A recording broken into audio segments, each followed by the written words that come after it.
Owen Jones Illuminated Manuscript, number 1, plate 71. This is a color lithograph from the great compendium known as the Grammar of Ornament, produced in London in 1856. Went through numerous editions. A good example of chromolithography at the time. Owen Jones' Grammar of Ornament was a great compendium showing the architectural decorative styles that had been used since ancient times. There were 32 principles with examples from carpets, ceramic, tiles, relief sculpture, architectural details, and illuminated manuscripts. And Jones continually argued that decoration should follow construction. He advocated conventional representations of natural forms. He also emphasized that there should be a sense of growth and development, recognizable cohesion and unity in all major historical decorative patterns, as we see here, for example. Chromolithography also suggested a uniform standard for all places and periods. And we find that bright colors, the primaries, were used very often in the design's illustration. Jones had been to the Alhambra in Granada, Spain. He had seen the interior dome, suggesting its octagonal structure.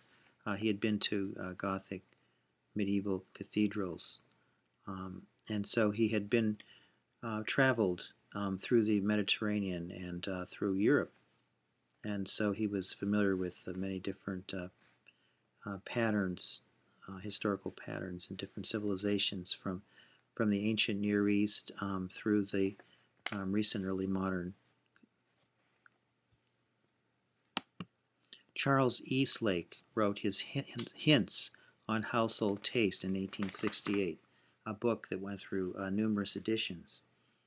And we're looking at an example of wallpaper design here. Immensely popular patterns that were used to decorate the manor houses throughout the British Isles during the last quarter of the 19th century. The wallpaper was produced by Jeffrey and Company, a very popular manufacturer of textiles. We see an openness and flatness imposed in this decorative scheme. There's a grid for simplicity and a moderate value. And the growth of lithography and wood engraving was great by mid-century and fostered the reproduction and dissemination of these floral patterns, mostly in a naturalistic style. Here we are looking at Thomas Nast, Christmas Furlough, wood engraved illustration from Harper's Weekly, a double-page spread from December 26, 1863. It's known as Christmas Furlough. Nast popularized the image of Santa Claus as a spiritual pacifist, a family figure during the highly contentious Civil War in America. The illustrations here are dealing with the Civil War. Nast had freelanced until he went to work for Harper's in the summer of '62. He was a German immigrant who came to London in the U.S. at the age of 6 and 7 years.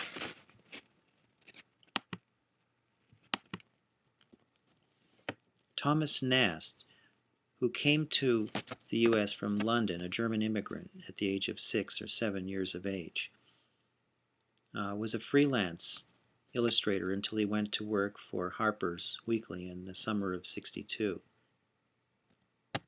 He popularized the image of Santa Claus as a spiritual person, a pacifist, a family figure, especially during the highly contentious Civil War. We see original drawings translated into the medium of wood engraving on blocks. We see tonal contrasts, simple spot lighting,